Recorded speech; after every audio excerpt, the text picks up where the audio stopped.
Hey,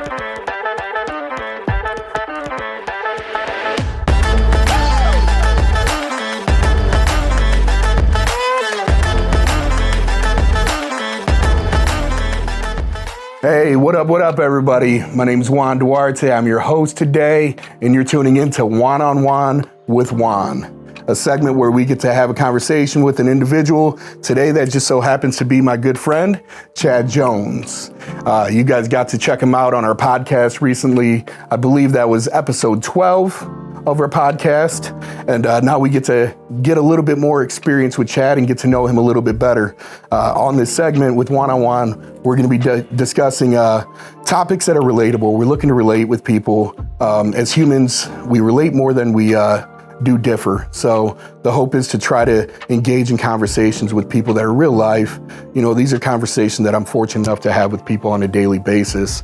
And so first of all, man, I just want to say hi and thank you. Hi, you're welcome, man. Thanks for having me, man. Yeah, man. How you doing today? I love you, man, and I'm doing pretty good. Very optimistic.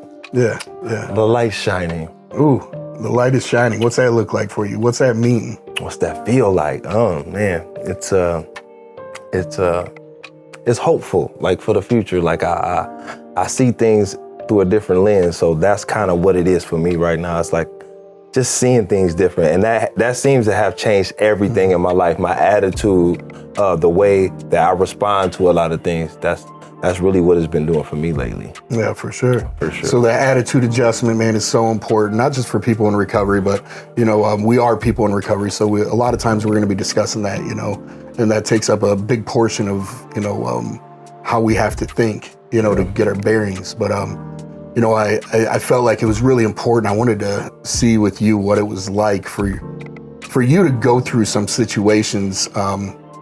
You know, death is a really difficult thing to encounter for any of us. You know, I don't know if there's going to be a time in my life where I'm going to experience loss from somebody or something that's significant in my life, and for me to not be, you know, crumbled in some way, shape, or form, or face myself in a way that's difficult. You know, I'm fortunate enough, man, we got to know each other over the years and to form a good relationship. But you lost your mom a little while back, and I remember walking through that process with you, and that was a really difficult time, you know, for you.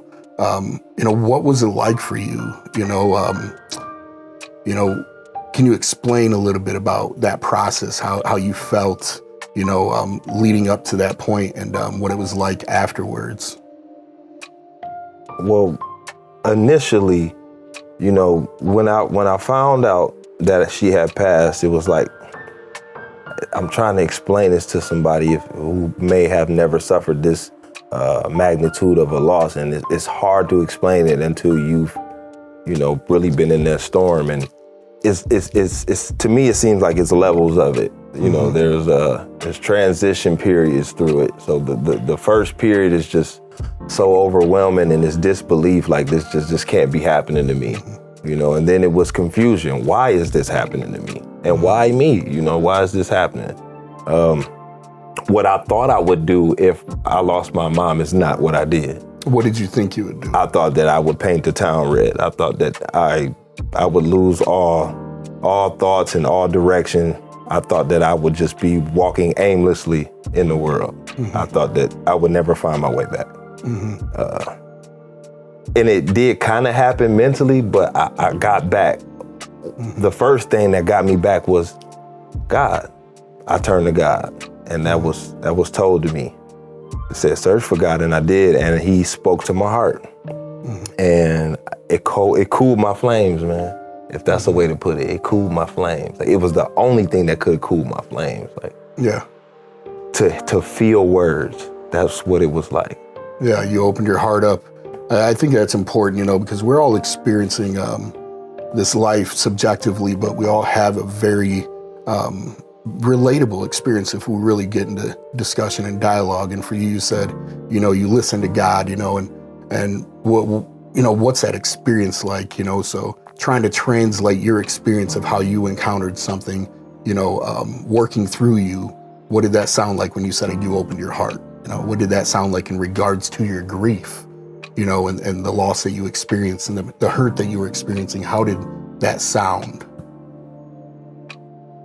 It was like it brings you to this point in your life where it's like, look, I got to make a decision whether this is going to cripple me or can I move past it in a way that I can use it as a strength to keep living and keep prospering and keep, you know, and keep her name alive, you know, and because it was a spot that I got stuck at, and it was like, I don't know if I can do this without you. Right. I love you. I miss you. I wish you were here. But the truth is you're not here, and I don't get to see you. Yeah. And that's an inner monologue, right? This is all inner monologue, right? And so, like, interceding in that inner monologue, you know, when you said you're describing God for you, you know, was there like the inner monologue? What did that transpire into? Like, you know, how did that sound for me? Like when I'm experiencing things like that, you know, I'll hear certain things that say, keep trying, or do this, or, you know, point me in a direction almost, you know, however that looks, you know, but that's a very personal thing. You know what I mean? It is. But I think it's important to paint a picture, you know, like what's that like for you to? I'm smiling because it was like the greatest feeling ever. It was like, you know, like I know we all pray and we all talk to God at some point, and it was just kind of like you finally acknowledged me. Like you finally showed me, you know, your presence, and you let me know who I was and that it was time for me to receive a message. That was like the greatest feeling ever, man. It was like, you didn't count me out. You know, I'm somebody too. I'm special too. You know, and I think it wasn't time for me to receive that message. And, you know, even though I thought that I was looked over, man, he cooled my flames, man. Yeah, I love that. He said, I got you. He said, I got you. And it's not so bad. I mean, it's gonna hurt. It's gonna sting. But I'm showing you something, and I want you to learn something from this, that you are stronger than you think you are. And you were able to not take that message personal. I was able to not take that message personal. Right, because at times it can get like that for me. Before the message. Or other people, right? Personal. You know what I mean? You know, where it's like, man, that's so personal. You know, since that point, you know, where you walked through this process, because you were in a confined situation where you were stable in a facility. Absolutely. Right? You know, you were in a residential program at that time, right? Yep. And so when you made that decision, right? Because I would imagine like what you're discussing is you had a moment of impact and you said, okay, I'm going to move forward this way, right? What did it look like? What was your decision after that point? What was your why that you felt like you received? Why is it important to change the narrative or move forward in a different way? What was your why?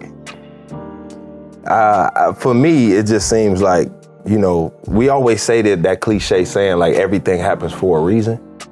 The thing is that, you know, we ponder that question, but it's not to be pondered. I think it's just, you know, there is a reason, but don't worry about what the reason is. You know, things are gonna happen no matter what. And it was like, when it happened and after it's done, it was like, okay. You know, I still got a lot of work to do. I still got tons of work to do. And I can't let this paralyze me from, you know, fulfilling whatever it is that he has for me, you know, in my life. I got some good things happening and I got to make it through it regardless.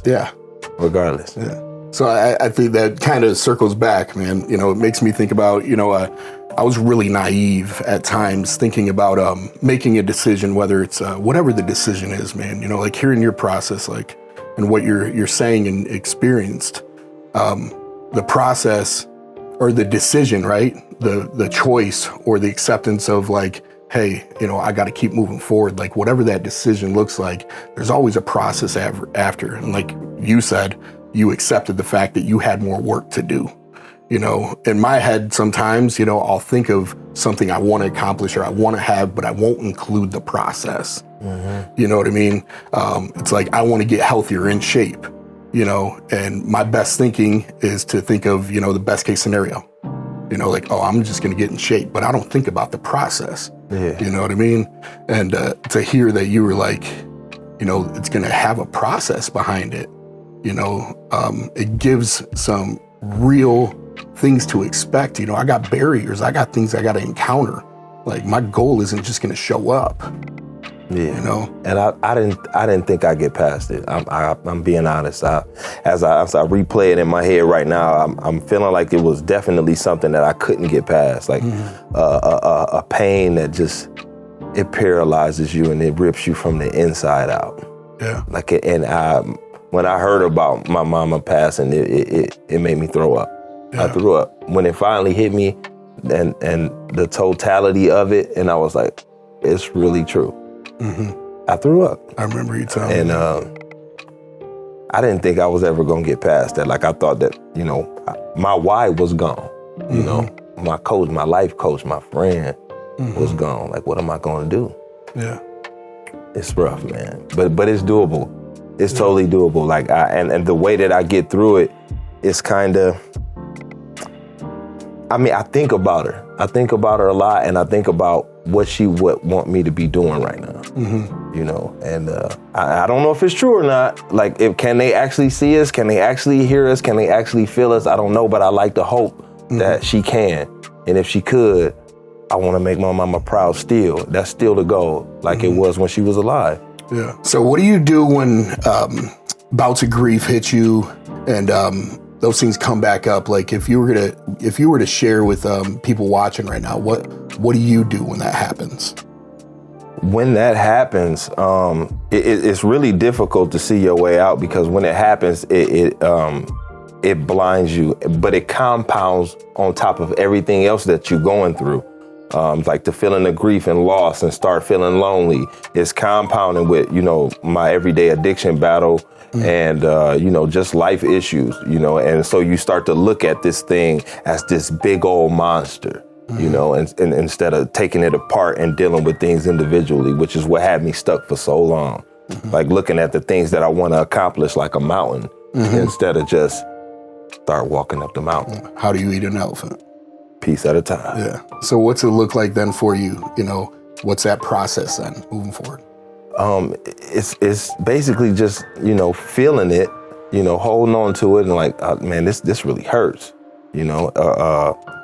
But in abundance with everything else too, it's like I have to take these things apart and deal with them accordingly, one at a time. Okay, I'm missing my mom. Okay, let's sit in that for a minute. You know, but I still got to go to work. I can't let this cripple me. I got a job to do. You know, so I try to deal with it in moderation. You know, as that. Well, yeah, that's the best thing you can do. That's the only thing you can do. Yeah, because I don't want to be hurt. You know, I mean, you got to feel it, but I don't want to be hurt all day. I do have a day. Yep. And you got to keep going with life. And I got to keep going. So what do you say to them? What's the message that you say to him right now, or her, in the camera? The message is that, you know, pain hurts. It hurts no matter what. But it's not a time to fold up and crumble. You know, it's actually a time to straighten up your posture and attack full force. You know, feel it, hurt. It's gonna hurt. Embrace that hurt though, and just keep moving, man. Because it does get better. It does. In time though, it gets better. You just gotta find the strength and take it out of the hurt and apply it to other avenues in your life. That's how I do it. I appreciate you, man. You know, I know that this isn't necessarily an easy topic, but it's a relatable thing. And I think it's something important that not just as people in recovery, but people in general that we can discuss and relate to.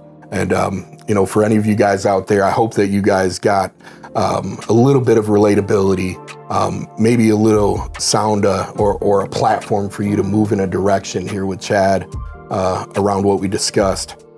And if you're teetering on a decision to move forward through a hard obstacle, I hope that you start to think about and accept whatever that decision looks like in the process that comes after that. And know that you're designed to move into that process, that you're designed to create from your choice in the decision. And we're going to keep trying our best to honor our lives and people that have passed before us by doing our best to live abundantly and live in promise, man. I love you, bro. I appreciate you. I love you too. You know, I appreciate you coming on and chopping it up with me. All right. Yeah. And we'll be talking more about so much stuff in the future. I know that's for certain. for everybody out there, all the listeners, I hope that you guys tune in next time. We'll have another one next week. Go to all of our links, click the like button, follow us on all our socials, get plugged in with us. And if you have any requests or anything that you want to discuss yourselves, shoot us over a message or a comment in the comment section. We hope to see you next week. Much love and peace out.